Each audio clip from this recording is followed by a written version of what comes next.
The WNBA Finals will debut. The Las Vegas Aces versus the Phoenix Mercury. And I'm telling you right now, this is probably going to be one of the lowest rated WNBA Finals in a mighty long time. This right here confirms what fans have been saying all along.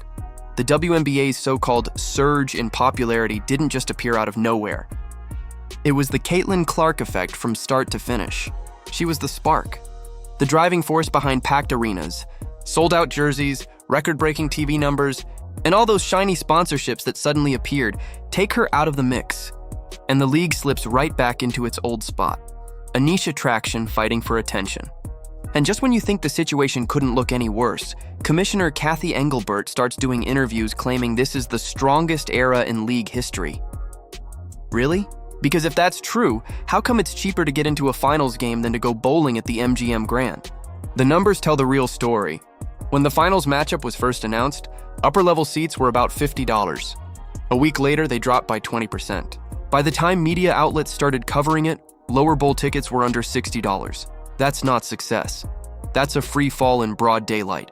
Look like the WNBA has become the laughingstock of all sports, man, because the ticket prices are horrendous. This is a championship game, dog. It's a complete PR nightmare. You can't brag for months about record-breaking ratings and then fail to sell tickets that cost less than lunch. Sure, the WNBA can point to its sponsorships and Nike deals all it wants, but that doesn't matter when arenas are half empty. You can't fake crowds. Either fans show up or they don't, and right now they're not. This finals matchup lacks everything that makes sports exciting. No rivalry, no buzz, no emotional pull. Aja Wilson can keep smiling through post-game interviews, but fans clearly aren't buying in. The hype's gone. There's no Angel Reese tension, no viral rivalries, no spark, just slow, uninspired basketball. The Aces versus Mercury finals feel flat, like two teams coasting through the motions in front of empty seats. No urgency, no intensity, no edge. Even some players have quietly admitted it doesn't feel like the finals. Now rewind to when the Fever were still playing. Every game with Caitlin Clark felt like a major event. Arenas were packed, media coverage was everywhere, and fans were lining up hours before tip-off. That electricity, completely gone. The moment she stepped away, the magic disappeared too. You mean to tell me Caitlin Clark's signature Nike t-shirt costs more than these damn WNBA final tickets? And I'm here to tell you, oh yeah, they do. I mean, 4-time WNBA MVP A'ja Wilson can't even get tickets up to $50. Bruh, this is bad. I mean, this is beyond bad. This just tells you the state of this damn. Let's be honest, some of this collapse stems from Clark being out, but the bigger issue runs deeper. Fans haven't forgotten what happened. The cheap hits, the ignored fouls, the jealousy from opponents, and the commissioner's silence through all of it. Every time the league failed to stand behind its brightest star, fans quietly checked out. And now that Clark isn't playing, the entire structure is cracking, right when it matters most. The Players' Union is gearing up for major CBA talks, asking for fair pay and revenue sharing, and those are valid demands. But here's the uncomfortable truth. How do you negotiate bigger salaries when finals tickets cost less than a fast food meal? To mention, we got none other than Dewana Bonner, former Indiana Fever, quit the team herself in the talk and conversation of this WNBA Finals, and more importantly, her significant other, Alyssa Thomas, has found herself in some hot water as well, with not really speaking about the current state of the W. Owners and networks are paying attention, and their counter-argument writes itself. If your biggest season ever can't sell out a championship game, why would we spend more? This hurts everyone, not just Aja Wilson or the Aces. It damages the players, the fans, and the league's image.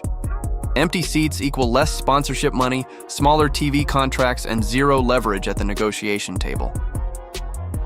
Meanwhile, Engelbert keeps doing interviews claiming the WNBA is stronger than ever. Really?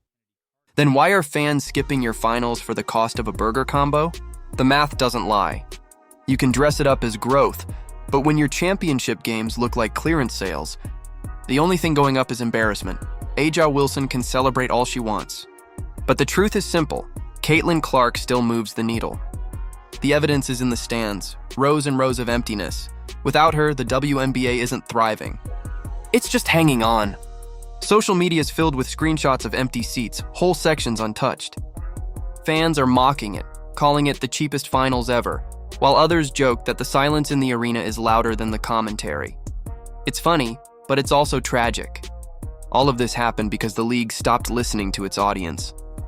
Fans weren't asking for miracles, just fairness, consistency, and real excitement.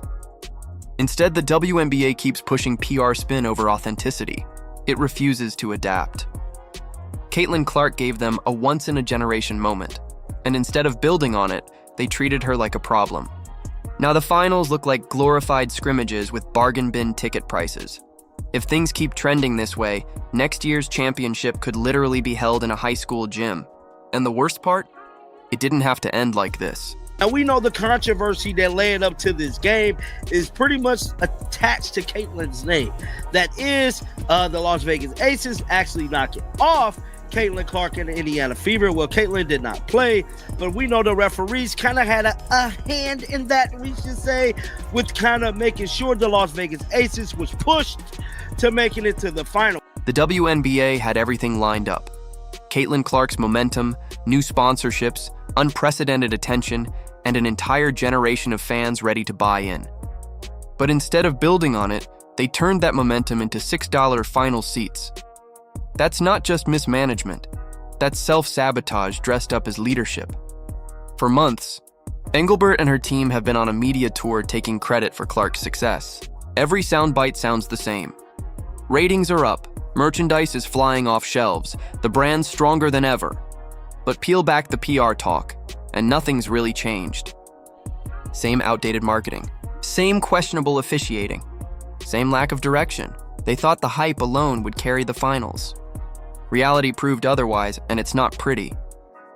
Even players like Aja Wilson, Nafisa Collier, and Sophie Cunningham have subtly hinted that league leadership is out of touch.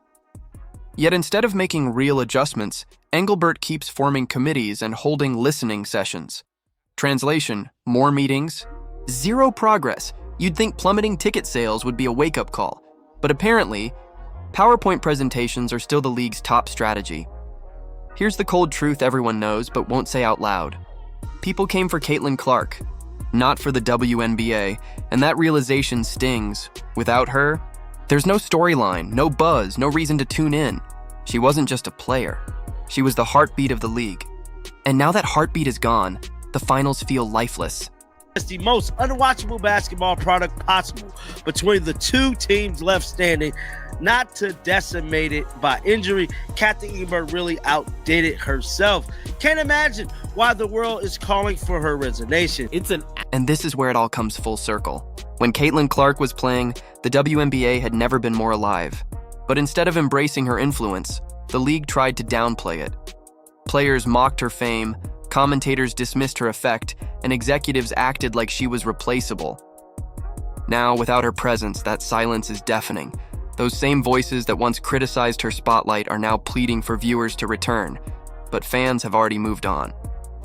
They supported Clark because she reignited passion in the game. She made basketball feel important again. The league lost sight of that. It was never about corporate slogans or politics. It was about connection. And Caitlin Clark was that connection. Now, with her sidelined and the hype fading, the WNBA is being forced to face a truth it's been avoiding.